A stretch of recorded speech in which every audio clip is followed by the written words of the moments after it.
Alright, so in Oroville, California, it's April 17th, 2018, 3:30, 3:40. So getting ready, like to set ready to finish up some stuff over here and move on. So here's some of my paintings. I just finished that one. That one's was I kind of explained. It's on my art blog. Let's see. Turn this around. No, I can't turn. Okay, so finishing up all kinds of paintings. I got a lot of them. So photographing them and getting them ready. So this is like whoa.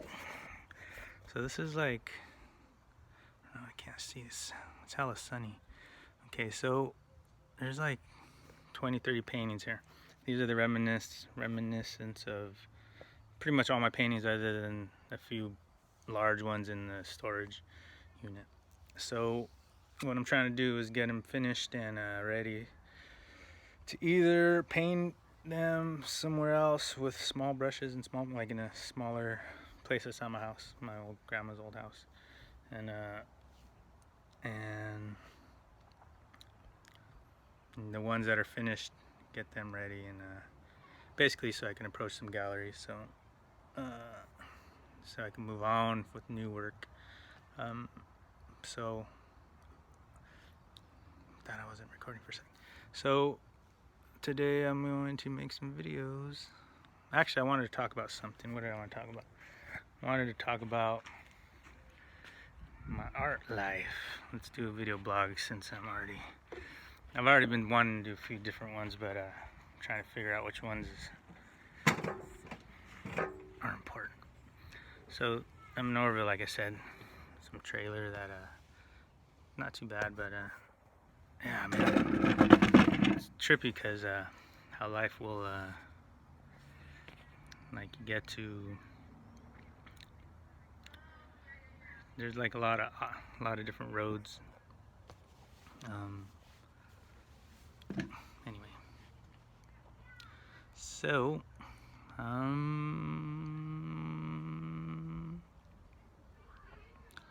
actually I really don't got nothing to say. So my art life, let's talk about painting.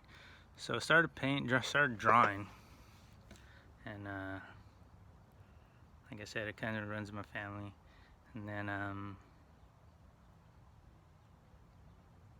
got into comic books and Chicano art, and then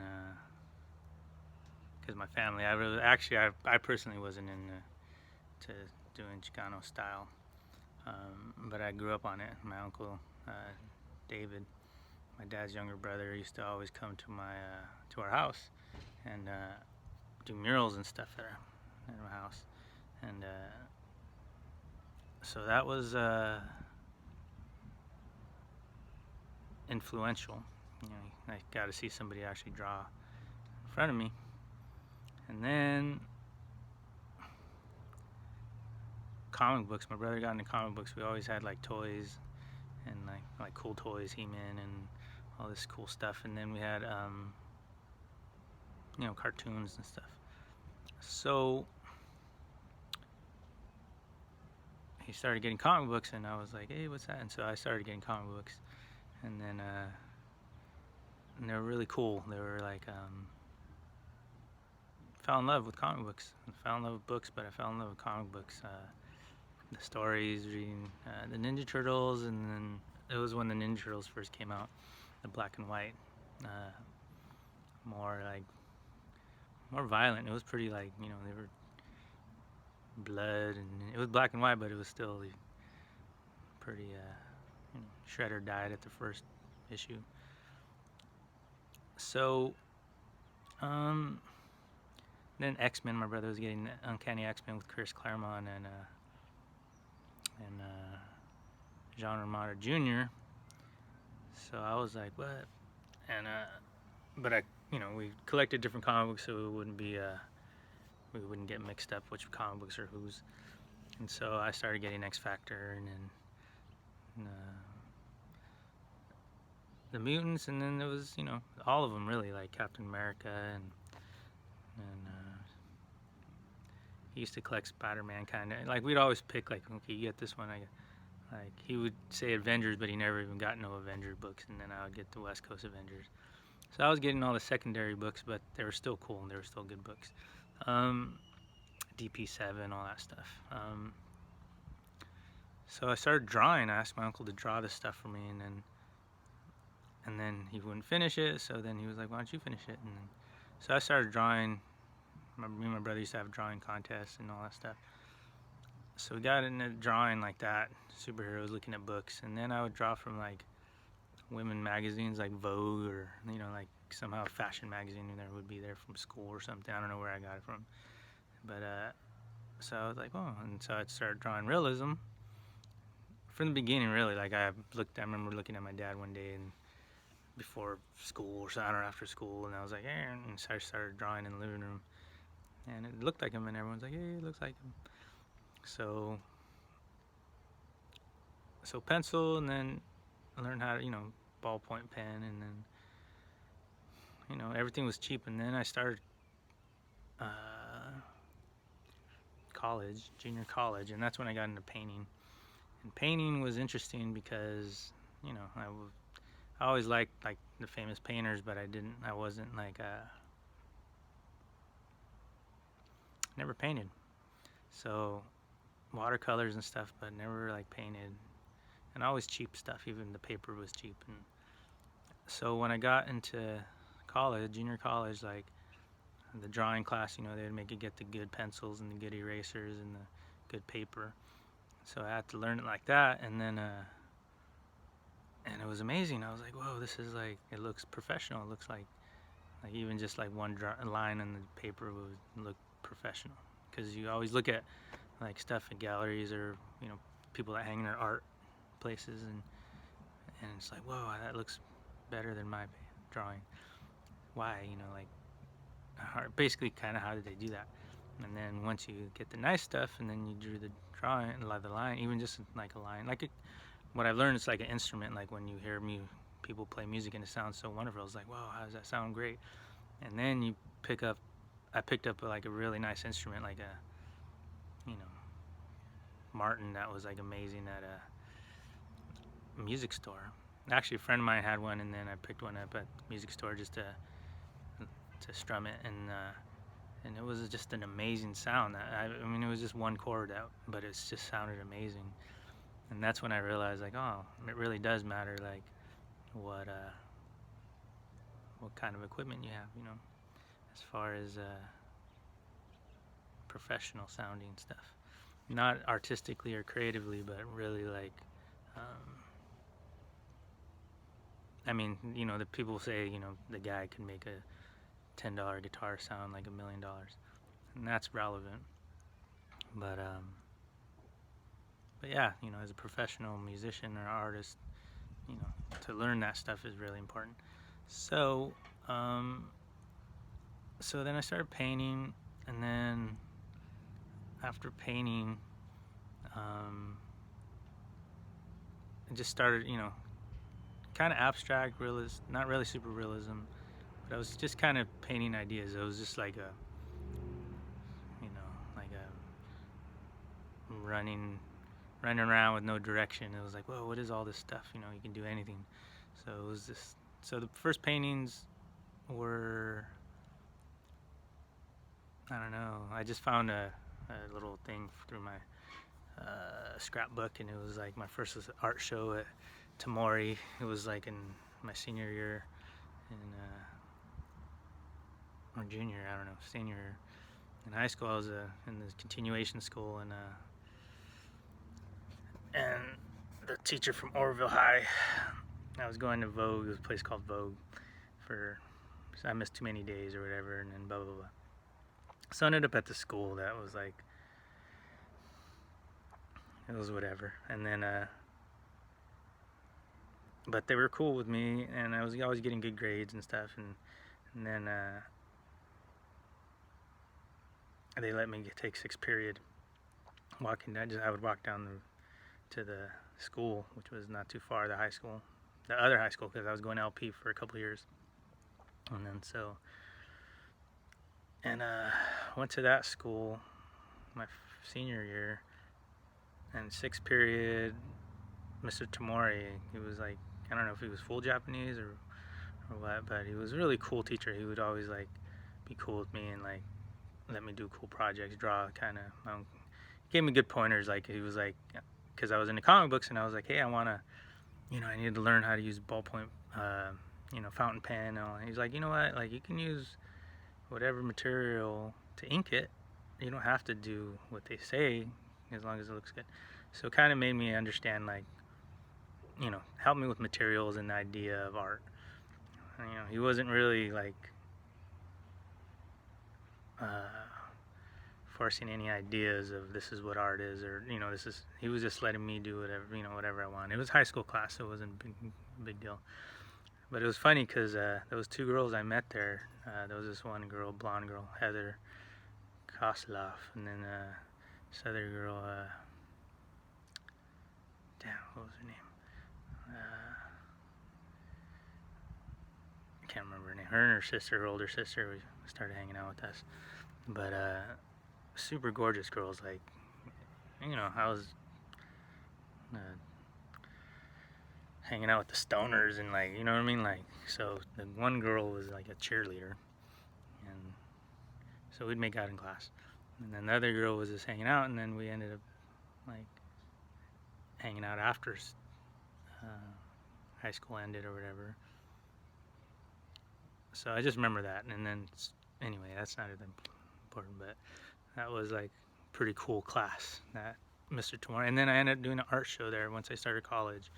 I was like, hey, he was like, yeah, I'll do, want to do an art show? And I was like, yeah, I did have a group of paintings. So he let me do an art show in Oroville, and one of their, I guess it was his gallery, but it was like this, they changed up this room to this other room, and to like an art, it was like, I don't know what it was, but it was cool. And then that was my first art show, and I was like, hey, that's cool. And it's funny because I keep carrying around these paintings, these old paintings, so like tired of them already because I've had to document everything. So right now I'm documenting these paintings so that I have them, so that I can move on into new work. So that's kind of, it's weird how life, it's kind of like the monkey, you keep holding on to stuff and things fall out. So it's like, that's my problem. That's been my problem for a while, like carrying around all this junk or this old work and stuff, that not being able to, not categorizing it or documenting it. So same thing with my old comic books. I haven't even drew new ones because I'm trying to finish all these old ones, and so I'm kind of like, in my mind, I'm farther than what I am with the work I actually do. And I have all these old songs that I haven't recorded that I still want to, but they're not relevant anymore, but they're still somehow important to me. So anyway, so I'm finishing them up, and I've been in the process of that for a few years already. So whatever it means, it is what it is. So, and then I started painting, and then I haven't only done a few. Once Butte College ended, I started sculpting over there too. And so, and doing computer work, Photoshop, and like that's when I started my comic book stuff. And then, or as far as like getting it all InDesign and like Illustrator, and like kind of just like learning you can make a cool book, because I love books. I love making books. That's like such a important part of what I like, is making books. So that's what Butte College was really cool for that. And I love sculpting. I just haven't went back into it. I liked the idea. It just, I didn't see a market for it, and it was just something that was too much. Like, I can't be having a bunch of sculptures everywhere, and I'm just a student and stuff. So that was kind of that. And then what else? There's my mom walking around. I told her I'm making a video. She likes to hover everywhere I go. She's hovering.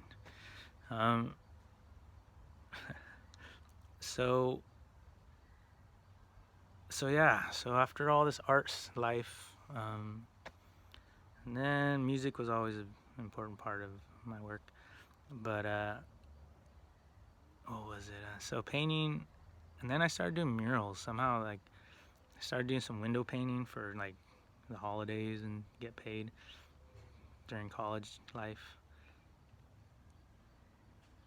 or something. I don't know when I started video editing in Butte College too, and that was like a major, still something that I'm in, like trying to get there, like making movies, and I figure visual and sounds are, you know, majorly important into making a film. So I'm trying to get there, but what was it? So paintings. Then I started doing windows just for money, and then I started doing murals, and then I've been doing murals for a long time and just making money off of that, and it was fun, but it's never been where I can just do whatever I want. So it's always working for a client, and sometimes they tell you exactly what they want. They'll give you a photo, or else they say go ahead, do what you want, but you know it's for like a taco place or burrito place, which is awesome. These people were great, but you know, I haven't yet even been able to do something that is worthy of what, you know, what I would want to do for a mural. Um, so I'm going back into the canvas art, and I like shows. I haven't did a show for a long time, so I'm trying to finish this work. Everything's kind of half done. San Jose, I was working on some portrait stuff to put my skills, see where I'm at, because I was doing realism on the murals, so I brought that back into the canvas, and it was like, so it was cool. So all that work ended up, I have the skills of painting, even, you know, at a large scale. So my realism works, painting animals and stuff works. Um, the thing with ideas like painting realism and whatever, like this stuff I'm doing collage kind of stuff that was dealing with my drama. So I really don't like, I'm gonna do some self-portraits and end it. I really don't like